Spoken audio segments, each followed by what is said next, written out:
Hello दोस्तों, मैं Pratap. Advance digital learning में आपका स्वागत है। मैं आपको क्लास 10 की फिजिक्स पढ़ाऊंगा।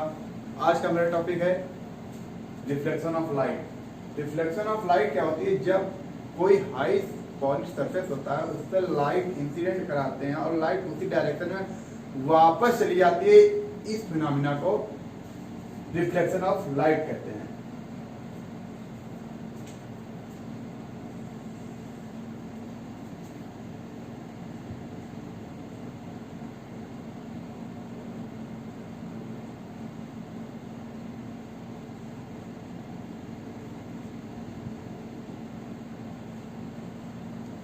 ए एंड बी एक मिरर एज्यूम कर लिया, उस पर अब एक लाइट इंसिडेंट कराएंगे। इसको बोलेंगे incident ray. Light high polish surface से रिफ्लेक्ट हो जाएगी।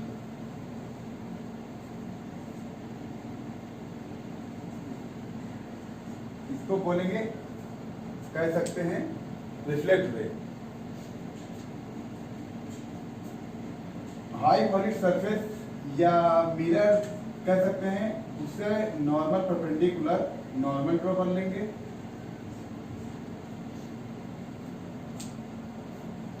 नॉर्मल और इंसिडेंट रे के बीच का जो एंगल बनता है वो एंगल ऑफ इंसिडेंट होता है, और नॉर्मल और रिफ्लेक्टेड रे के बीच का जो एंगल बनता है वो एंगल ऑफ रिफ्लेक्टेड होता है। तो एक बार फिर देख लीजिए। जब ये हाई पॉइंट सरफेस है, इस पे लाइट को इंसिडेंट करा रहे हैं तो इसको इंसिडेंट रे बोलेंगे। हाई पॉइंट सरफेस से लाइट रिफ्लेक्ट हो जा रही है तो इसको रिफ्लेक्ट रे बोलेंगे। और हाई पॉइंट सरफेस से परपेंडिकुलर ड्रॉ कर लेंगे, उसको नॉर्मल बोलेंगे। इसमें इंपॉर्टेंट 2 लॉ हैं। फर्स्ट लॉ,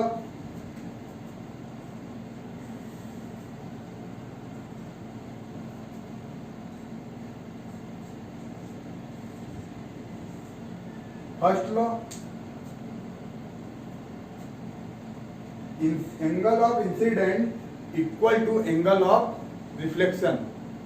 मतलब कि एंगल ऑफ इंसिडेंट जो होगा वो एंगल ऑफ रिफ्लेक्शन के हमेशा बराबर होगा, ऑलवेज इक्वल होंगे। अब कंडीशन, अगर कोई रफ सरफेस भी है, मान लीजिए कोई रफ सरफेस है, ये एक तरह का रफ सरफेस है। हाई पॉलिश रफ सरफेस से परपेंडिकुलर ड्रॉ कर लेते हैं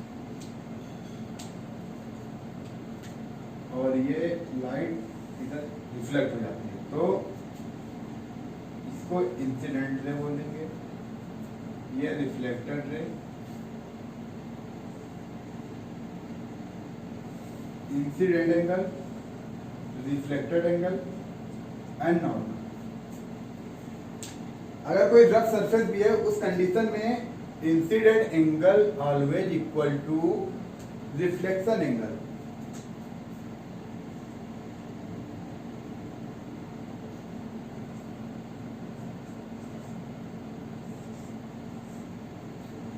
incident angle is always reflection of angle of reflection.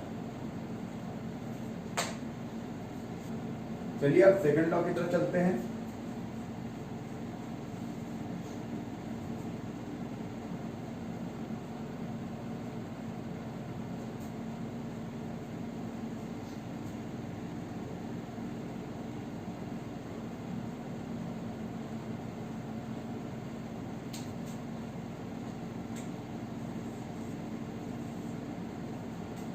Incident ray and reflected ray and normal, ये तीनों एक ही प्लेन पे होते हैं। Incident ray, reflected ray and normal, ये तीनों जो भी होंगे एक ही प्लेन में होंगे। अब हम आप लोगों को पढ़ाएंगे प्लेन मिरर।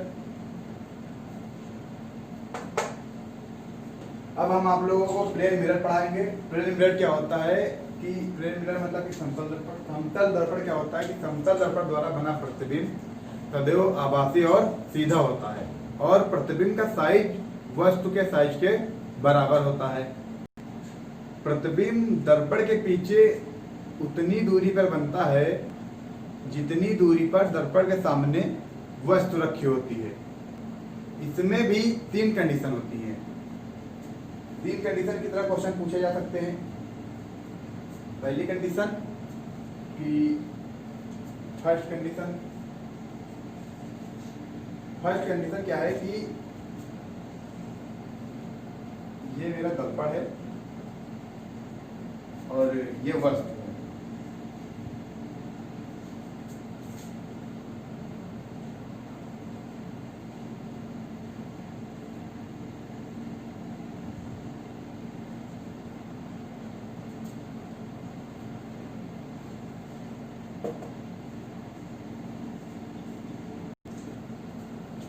ये वस्तु है। अब देखिए कि वस्तु जो है दर्पण की तरफ V चाल से आगे की ओर बढ़ रही है दर्पण की तरफ। तो वस्तु ऐसी प्रतीत होगी कि दर्पण में कि वो डबल चाल से दर्पण वस्तु की ओर बढ़ रहा है। ऐसा दर्पण प्रतीत होगा वस्तु को कि ये डबल चाल से वस्तु की ओर बढ़ रहा है। अगर ये 5 किलोमीटर के हिसाब से बढ़ेगा तो ये 10 किलोमीटर के हिसाब से बढ़ता हुआ प्रतीत होगा। जैसे कि 5 किलोमीटर प्रति घंटे की स्पीड से वस्तु दर्पण की ओर बढ़ रही है तो वस्तु को दर्पण ऐसा प्रतीत होगा कि यह 10 किलोमीटर प्रति घंटे की स्पीड से दर्पण वस्तु की ओर बढ़ रहा है, बढ़ता हुआ प्रतीत होगा। अब इसमें दूसरा क्वेश्चन ऐसा पूछा जा सकता है कि जैसे कि कोई दर्पण है तो दर्पण अगर कोई वस्तु है, वस्तु का आकार दर्पण में बन रहा है तो उसके लिए दर्पण का साइज कितना होना चाहिए, ऐसा कोई क्वेश्चन आ जाता है। तो उसके लिए क्या होता है कि जब दर्पण वस्तु के आकार का आधा होगा तब उसका प्रतिबिंब उसमें पूरा दिखाई देगा। और ये तीसरी कंडीशन है, ये मेरी सेकंड कंडीशन हो गई थी। इसके थर्ड कंडीशन है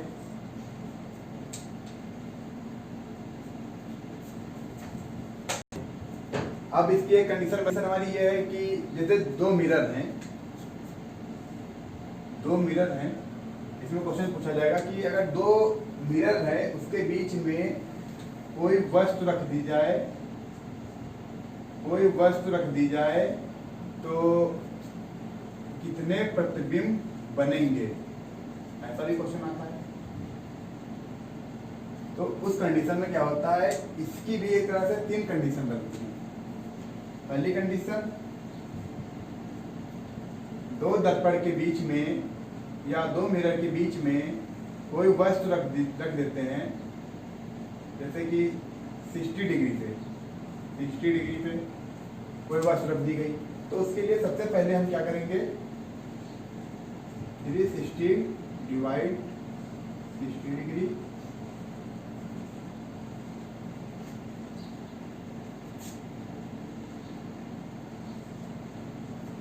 ठीक आंसर आ जाएगा। अब देखिए अगर इस कंडीशन में यहाँ पे क्या है, इवन नंबर है, मतलब कि सम संख्या है। जब सम संख्या होती है तो उसमें से 1 माइनस कर देते हैं, फाइनल मेरा आंसर आ जाता है 5। ये कब कंडीशन होगी, जब कंडीशन होगी सम संख्या के लिए, जब यहां पर सम संख्या आंसर में आएगी। दूसरी कंडीशन है, ये विषम संख्या के लिए होती है। दूसरी और तीसरी जो कंडीशन है ये विषम संख्या के लिए होती है। उसमें भी क्या होता है कि जैसे दो दर्पण हैं, दो दर्पण के बीच में बीच में कोई वस्तु रख दी गई, मान लीजिए 40 डिग्री पे रख दी गई, तो 40 डिग्री पे रख दी गई तो उसके लिए क्या करेंगे, 360 डिवाइडेड बाई 40,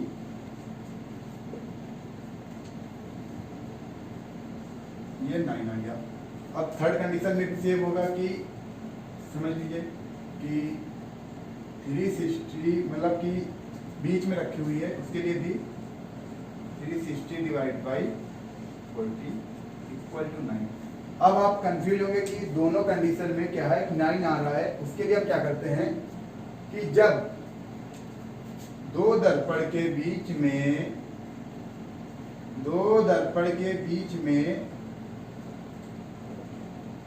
इक्वल मतलब कि बराबर दूरी पर कोई वस्तु, मतलब क्या करिए 10 मीटर इधर से है तो 10 मीटर इधर से भी होना चाहिए, मतलब कि अगर कोई वस्तु बराबर दूरी पर रखी हुई है उस कंडीशन में ऐसे रहेगा। और अगर मान लीजिए कोई वस्तु रखी हुई है दो दर्पण के बीच में,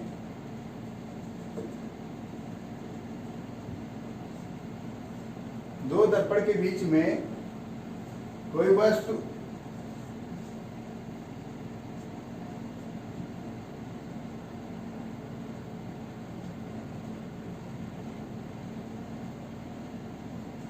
इधर से 15 मीटर दूरी पे, इधर से 5 मीटर पे, उस कंडीशन में हम यहाँ पे 1 माइनस कर देंगे तो इसका आंसर मेरा 8 हो जाएगा। एक बार फिर से समझा दे रहे हैं। जब दो दर्पण के बीच में कोई वस्तु रखी होती है तो अगर उस कंडीशन में अगर यहाँ पे 6 आता है आंसर, तो उसमें 1 माइनस कर देंगे, मेरा फाइनल आंसर 5 हो जाएगा। ये फर्स्ट कंडीशन। दूसरी कंडीशन होती है ऑड नंबर के लिए, मतलब विषम संख्या के लिए, फर्स्ट इवन के लिए, दूसरी ऑड के लिए। दूसरे में क्या करते हैं कि जब कोई वस्तु दो मिरर के बीच में रखी होती है और उसमें क्या होता है कि वो इक्वल डिस्टेंस पे होती है, मतलब कि बीच में एक दूसरे के बराबर, मिरर के दोनों मिरर के बराबर बीच में रखी होती है बराबर दूरी पर, तो उस कंडीशन में मेरा फाइनल आंसर यही रहेगा।